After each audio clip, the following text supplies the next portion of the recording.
Welcome back to J&J Dynasty. We're going to do a little bit of a different video today. All right, let's get rid of the thumbnail. Oh, no, there we go. All right, so welcome to J&J Dynasty. We're going to be doing a little bit different video here today. I'm going to try and give you some cheat codes for MFL, some things that I've used for the last couple of years. When you get into fantasy football, especially Dynasty, a couple big tips from me. Number one, I'm recording this on a laptop. Use your damn laptop. There's special things that you can do with it that you can be more productive and do things smarter with a computer than you can on your smartphone. That's the number one rule. Number two, know the league rules and exploit them. All right. So I pulled up 7 of my teams, and basically, hopefully, on every slide, I can pull up something that I can give you as a cheat code and why I was doing certain things and certain things I did. Today is Thursday. First game of the season is starting. You got Mahomes and Kelsey over there for the cheat codes because they are kind of a cheat code in themselves, right? And then McVay, he kind of cheats with on offense because he's supposed to be an offensive genius. So hence, cheat codes being smarter than your opponents and being smarter than the league itself. All right. So that's what we're going to be going after with these cheat codes. Okay. So let's kind of get into. Second thing I want to say here is the obligatory cry for help, right? If you find some of the information useful, give me a thumbs up. If you like the video, give me a thumbs up. If you have a question or concern, I'm going to be dealing with MFL, Fantasy Football Dynasty Leagues here, because that's what I'm in. That's where I'm grabbing the screenshots from and going from there. So if I give you some good information, if you want to ask, leave a comment. I would definitely appreciate some comments. Thumbs up, and please subscribe. These videos are a little bit of work. I do them for myself basically, but I am also trying to help other people. So hopefully you can get the word out a little bit more to other people, and you can cheat for yourself, all right? So let's go into first. So, well, that's the J&J Dynasty, I guess. So that was supposed to be the cheat code. I'm supposed to tell you that stuff. Okay, what's going on here? Okay, so I get too many. Oh, that's what I was. I was in the wrong spot when I started. So this is one of my teams. This is probably one of my better teams. I am planning on winning a championship on this league. So as you can see, I wound up going through. The only real move I've made since the draft is I picked up Deion Jackson. I wound up cutting Deontay Foreman from Chicago. I love Foreman. I think he's going to be the guy there, but he had the shoulder injury a week ago. I picked him up on last week's waivers, not waivers that cleared last night, and I got him for $1. I put $1 in for him to release Foreman. I'm like, well, if for 4 weeks, a cheat code, take advantage of what you can get, right? I think Foreman's not going to come out as the number one back until week 3 or 4. So even though I had him on my roster, I'm willing to take the gamble getting Deion Jackson and playing the game. Have him go off, hopefully. A lot of usage. People who have demand for a running back. Hopefully I have enough running back help already and on this roster, and then I can trade Deion for another player. My goal is I used up a lot of draft capital because I gave away 2 second-round draft picks last year in this last draft for this year, upcoming year, to be able to get Anthony Richardson. So I think that was a very good value in the second round. So that's what I did. But my goal is to take Deion Jackson, package that with a third-round pick, him, and get a future second, being I have 3 third-round picks currently.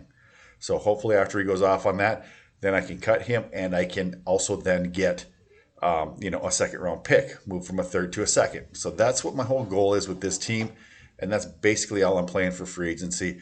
I'm just sitting there. As the season goes, maybe one of my wide receivers who I'm not going to be playing, Thielen, Higgins, Bateman, Brandon Cooks, I can probably move one of those guys with a second to get a first, or just get a first straight up for like maybe Bateman if he starts going off. But I'm probably going to want to keep Bateman. But those are things that I think about. So if you scroll on down the list here, you can see I've got 1 kicker, 1 defense. I never recommend advocating for 2 kickers or 2 defenses. If you're ever going to carry 2 kickers or defenses and you're going to try and stream them, number one, If you have two defenses, the old adage is you don't have any. If you have two kickers, you don't have one, right? So what's the point of streaming or having so many two kickers when you can pick one up off the waiver wire at any time? They can go for at any time, any one of them can go off. If you're going to string between two kickers, why not drop one and add one after waivers every week? Why are you wasting a roster spot on an invaluable asset? Same thing with the defense. Exact same thing with the defense. If you're going to have two kickers, pick the second kicker up the week before your kicker is on bye. Pick up your kicker that week, sit on it for 2 weeks. That way you're only wasting one extra week on having multiple kickers. And hopefully at that time you can swap your second kicker for your second defense and do it that way. That way you have 1.5 extra roster spaces the entire year for holding guys, for injuries, for adding to IR, for making trades. So that's just the simple stuff that you want to be doing. All right. So as I said, this particular week, I've got Schultz and the Cowboys on week 7. I just might throw my hands up in the air because I'm going for a championship. I don't have my first round picks. I don't even care where they're going to land. They're probably going to be pretty late. This team is forecast to score almost 150 points weekly. I put starting lineups in. Second cheat code. Put your lineups in advance. Go through the entire year and put them in. That way you at least have a lineup in there when you have your kicker and defense. So that way you have a lineup in. I'm gonna show you what that is a little bit later on in the video and the reason why for that. I just made a trade for a guy, traded a guy and gave him extra stuff because he set his lineup. He's able to carry 23 people for an extra week and a half now because he put his lineup in yesterday. Had to make a trade because of Kelsey. I'm going to show you what exactly happened there later. Hopefully I remember that. All right. So let's keep going here, and so let's go to team number 2 here. So this one, as you can see, I've got 22 players. I haven't done shit. It's Thursday morning. Their first game is played tonight. My cuts off of this roster right now, I am choosing between Rashid Shaheed down there and Khalil Shakir and Irv Smith. I already know right now that Irv Smith is probably a cut. 100%, he's my number one cut. So my real choice is between Khalil Shakir and Rashid Shaheed. I know guys like Rashid Shaheed in this league. I think that Shakir's in a better offense, but I think that Shaheed's gonna get more as a third down option. I think that Kincaid can eat into Shakir. So I'm probably gonna Shakir and Irv Smith are the two guys I'm probably gonna drop. As you notice, everybody last night was going out and picking up their kickers and defenses because the week is starting. You don't, this is a cheat code. You don't need to have your roster current until you put in the lineup, right? So I'm going to put you on hide real quick here. Let that sink in. You don't need to do that. So when your roster says that you are in violation, who cares? You don't fix it until you have to put in a lineup, right? Very simply stated here, all right? I have 22 players. I don't have a kicker or defense. A game's going to be going off. I don't have anybody who's in the game that I'm going to be starting. I don't care, right? I don't care. It's another 4 days that I can hang on to guys to see if injuries happen, to see if the roster situation, this particular roster situation is going to clear itself up. Playing Saturday night, a guy, the Burrow owner might have Laporta. Well, actually, I got him in this league, but for example, or Kelsey. If Kelsey's knee gets re-injured and he's out for 3 weeks, well, the Burrow owner might come to you and want Irv Smith, so you can trade him then. So look at that. Excuse me. So this is the reason why I advocate hold off as long as you can. This is supposed to be a rebuilding roster.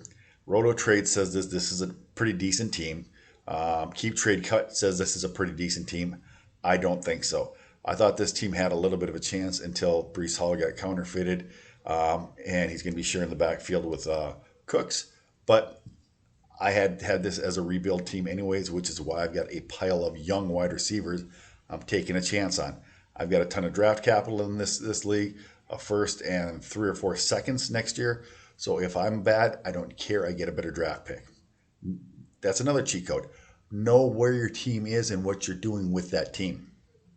When this team gets good, I want it to be good for a long time.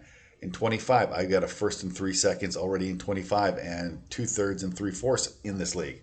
So I've been stacking up draft capital for the long run on this for this team. All right.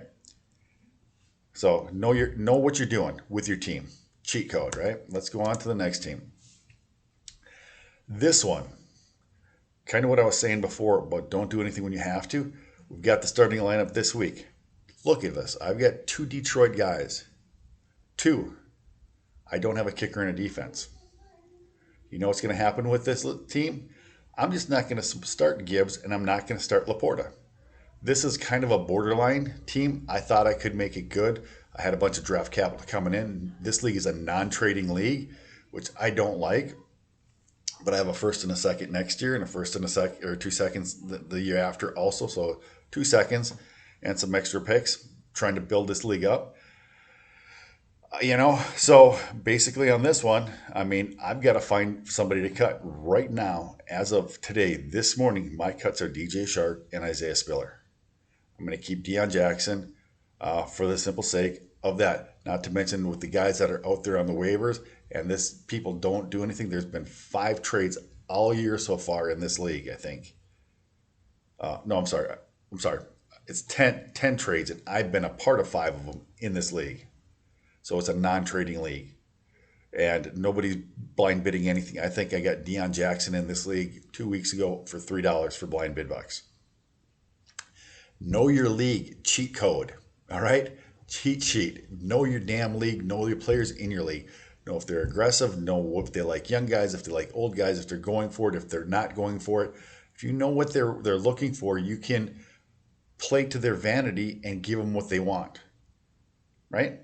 So that's another thing. So as we're sitting here, just to clarify again, I have Laporta, I have Jahmyr Gibbs in this league. You look, I've got Dalton Schultz and I got Jake Ferguson. Jake Ferguson's going to be a cheat code himself, hopefully this year. I've been buying into him. So my wide receivers are fine. So I've got somebody that I can replace Laporta with. Week 1 is a shot in the dark between Laporta, all 3 of my tight ends. So I really don't care if I'm sitting Laporta. Week number 1 with Jahmyr Gibbs. I don't know exactly how they're using him. I just hope it's not his biggest game of the season. But I've got 3 running backs to be starting there without him anyways. With Swift, right? With Cam Akers and with Walker. So I've got 3 good running backs that I can plug in that should provide decent numbers. So I don't need Gibbs in this week. I would love to have him, but I'm just going to sit him anyways. So I have an extra, all the way till Sunday morning now, time for the roster to shake itself out, for guys to get injured, for guys to get cut for any sort of reason, right? So that's why I'm just holding off. I mean, I don't care about one game. This is a season long. In this particular instance, I don't think it's going to hurt me tremendously with the roster construction that I've had. I built backup plan upon backup plan, and I know what I'm doing. I know where I'm cutting, and that's what you need to do as a cheat code, right? So, again, 2 guys playing tonight, they're not even going to be in my lineup, and they're probably starters for most of the year, but I want to see what they do in said offense. So, it's week 1. Screw it. All right, so let's go to the next league. So this one, look at the total players there. I have 21 total players. I dropped Trey Lance, I believe, in this league to create an open roster spot last night to pick everybody up. I had Jeff Wilson. Nope, I didn't drop Trey Lance. I put Jeff Wilson on the IR. I didn't blind bid book anybody. Waited till it was open, went through and grabbed anybody who was on the IR that I could foresee ever having any value, possibly. 9 times out of 10, they're not going to have any dang value, but I got him in there. I'm probably going to wind up cutting him. But Nyheim Hines, somebody's going to love him if Harris doesn't get healthy when he's coming off the IR in 4 weeks, 5 weeks. Maybe somebody needs a running back at that point, and I can pick up a 4th round pick or a 3rd round pick for him. or replace him in my lineup for Zach Evans because somebody wants him. So not big value, guys, but that's what you do. You increase your team incrementally, right? Little bit by little bit by little bit. If you take a 4th-round pick and you trade up to a 2nd-round pick over 3 years, say like a 25, 4th-round pick, you trade it for a 3rd-round pick in 25. You trade the 3rd-round pick to a 24, early 3rd-round pick next year. You trade at a player and you trade that for a 2nd-round pick. You've worked yourself a 4th-round pick all the way up to a 2nd-round pick. Incremental trades, that's what we're doing here. Incremental increases. So, and that's the same thing. Even if you constantly get 4th-round picks for these guys, you can take 2 4th-round picks and trade it for a 3rd-round pick. Next year, I will be able to trade 2 of my 4th-round, 25 4th-round picks, probably for a late 3rd-round pick. So why not make those trades? Why not do it? It's part of Dynasty. It's building your roster, all right? So when I put Michael Wilson on the IR, what happened is I had the open roster spot. Like I said, I grabbed anybody who was in the league. I scouted it.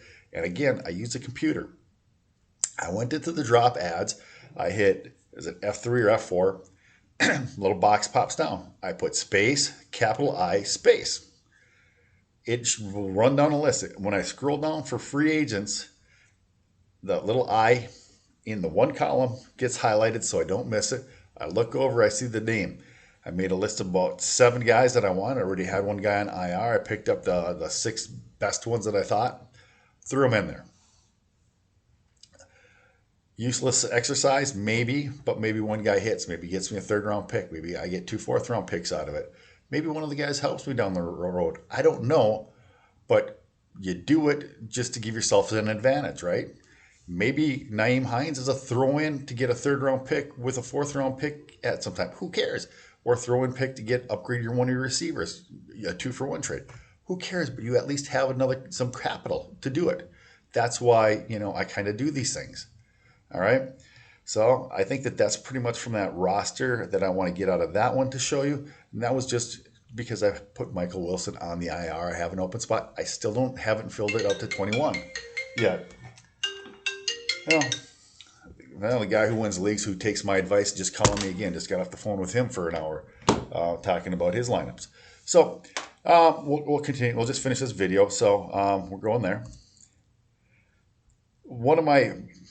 This team was one of the teams that I thought was going to compete. But as you can see, there's a whole lot of red out there. Once again, Wilson got dropped down. I've got the Miami Sound Machine with Wilson and Mostert. And so Mostert's going to wind up starting. I've got Kamara, who's injured. Breece Hall's injured, and I don't know what his thing is. I traded all my draft capital this year for Breece Hall. Gave him every pick I had. So that's what happened there. But I think that's a good dynasty play. It's not a good play for a redraft, but it's a good dynasty play because next year Cook will not be there. I also picked up Michael Carter for next year. And this is a top 4 team in the league. So Kelsey went down. I had Higbee already, backup plan, right? So again, Michael Wilson went down. I put him on the IR, opened up a roster spot. This team I have all my lineups in because I'd kept Daniel Carlson, and I wound up drafting Baltimore Ravens. No, actually this team I had 1 6th-round pick. I actually used my 6th-round pick, drafted Kareem Hunt, immediately traded him. I drafted Hunt, immediately traded him. Week 1 of waivers, I picked up Fournette, traded him to move up from a late 4th to an early 4th because of the team for next year. All right. I picked up McBride, the Arizona tight end, held on to him for about 3 weeks. I wound up getting a 3rd-round pick for him. I gave a 4th-round pick away. got a 3rd-round pick for McBride. So for $2 and a 6th-round pick, I got a 3rd, 2 4ths, a 3rd, a 4th, moved up a 4th for $2. And then I wound up getting a guy who I wanted, which I actually wound up cutting. It was Shakir because Deion Jackson and stuff Michael Carter came on board. So I upgraded those guys. So That's that. One thing that I noticed here that I want to talk about here, I've got Devonta Parker on here, and with the Cooper Cup news, with the Adam Thielen news, with Michael Thomas, with OBJ, with several other guys. There is a ton of 30-year-old wide receivers out there right now. I think it's like five of them that are injured, who are number ones on their teams, and are already questionable this year. Do not go after those wide receivers. I had Cooper Cup on the great team a couple slides before, and I was hoping that he would start off hot and I could get 2 first-round picks for him because that's a rebuild team. You got to know where your team is, right? So that's what my gamble was. So especially because he missed the back half of last year, he was supposed to be healthy coming in. He hurt his ankle, last year, so I wasn't able to get it what I wanted for him. Now he's hurt again. 30-year-old receivers who have injury histories and get hurt, hit the queue, get rid of them. Just a tip, all right? So that's kind of where we're at with that. Couple other things with the MFL. Well, actually, I'm going to explain it to you on the next slide here, right? So this is another team, and I had to drop Trey Lance on this team to get an open roster spot. On this one, I had to trade Jake Ferguson, get for Ferguson because Kelsey got hurt yesterday, right? Or 2 days ago. So 2 days ago, I traded for Ferguson when I heard the news. A guy had picked him up for nothing, for $1, because he didn't get drafted in this league. I couldn't get to him on my team. I still don't have a kicker or defense. And basically, I gave him Rashid Shaheed a third and a fourth for Ferguson. But Ferguson comes in and helps me. So I have an open roster spot, so I filled him up. But the thing is what I told him is when we make this, and this was the thing that was the clincher for him. Well, I threw in Gaskin because I had picked up Gaskin. He has Alexander. I said, put your lineup in for the next several weeks. The reason I told him to do this was that's going to add value. He gets to go through this week and next week with Gaskin having 23 players. If he doesn't have to update his roster, he can roll 2 games with the lineups that he has, see how Gaskin is performing, see how some of his younger guys are performing, and then he can make maneuver from there. You can have an invalid roster as long as your roster is in. That's why you set your lineups and you do that. So that way you go week 2, week 3, week 4. If you don't have to touch your roster, you don't have to. You can roll the same roster. You have a lineup in, you're playing, you're winning, and you're carrying 23, 24 guys. If you make a trade and you get an extra guy, you don't have to immediately cut somebody. Again, know the rules of how to play the game. Know some little cheats on how to find players better that you're going to want. Free agents, stuff like that. They give you some tools. I'd rather do it on my computer. I want to see who's out there. I don't want to know the news that they want to tell me. I want to know the news as I see it. Because it's all about, having your own take as far as players. So as you can see here again, so being I did that, I wound up trading a third and a fourth away. So I loaded up on the IR guys, and I have that. And this roster, again, I have a couple cuts to make yet. I've got 21 players. Boom. Well, I lied. I still have Trey Lance, and I've got an open roster spot. Boom. Sunday morning, I'm going to wind up picking up a kicker and a defense. I'm not going to pay $1 for them, and it doesn't matter because I don't like keeping a kicker or a defense until I know what the hell they are. It's going to take you 4 or 5 weeks to find out if a defense is good based on injuries, based on the new coaches. Almost half the teams get a new defensive coordinator every year.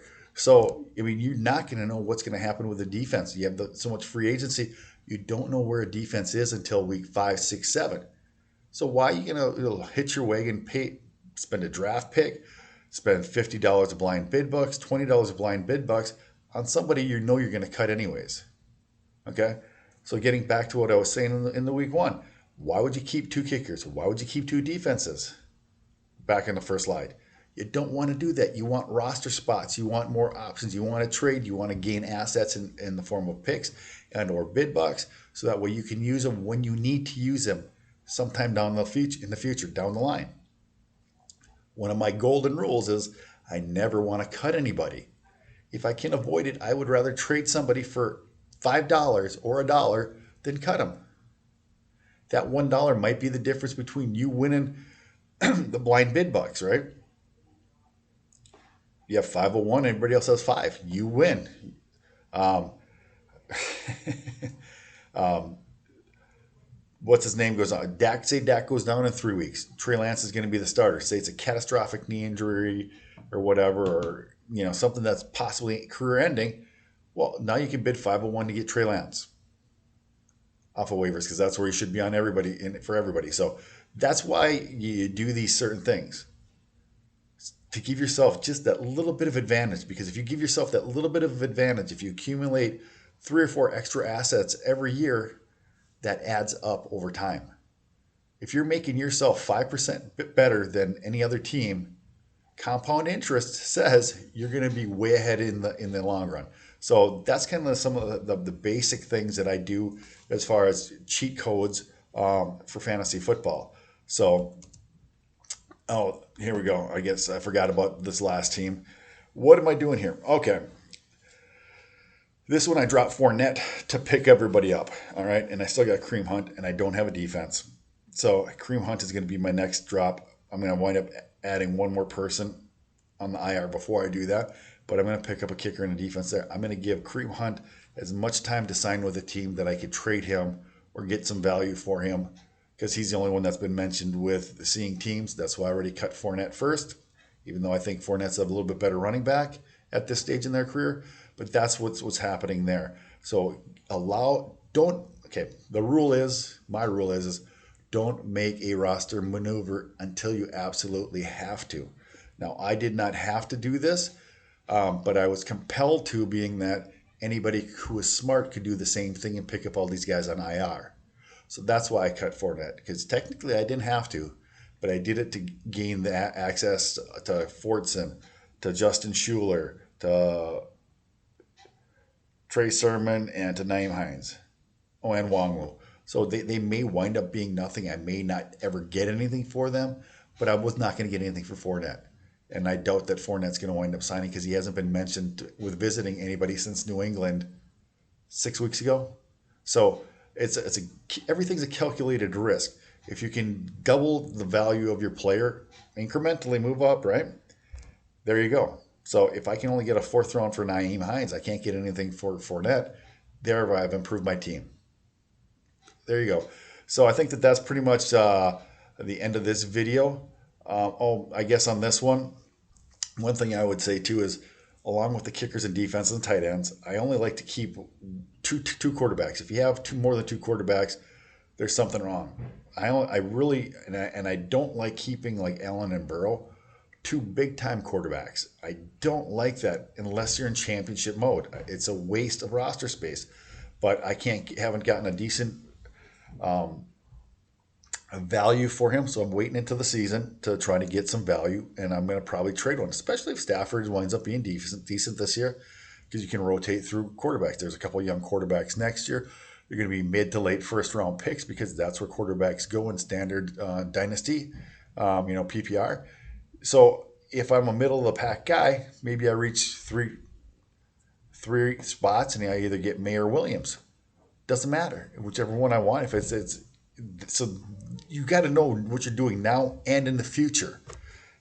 So that's kind of what the whole video is all about.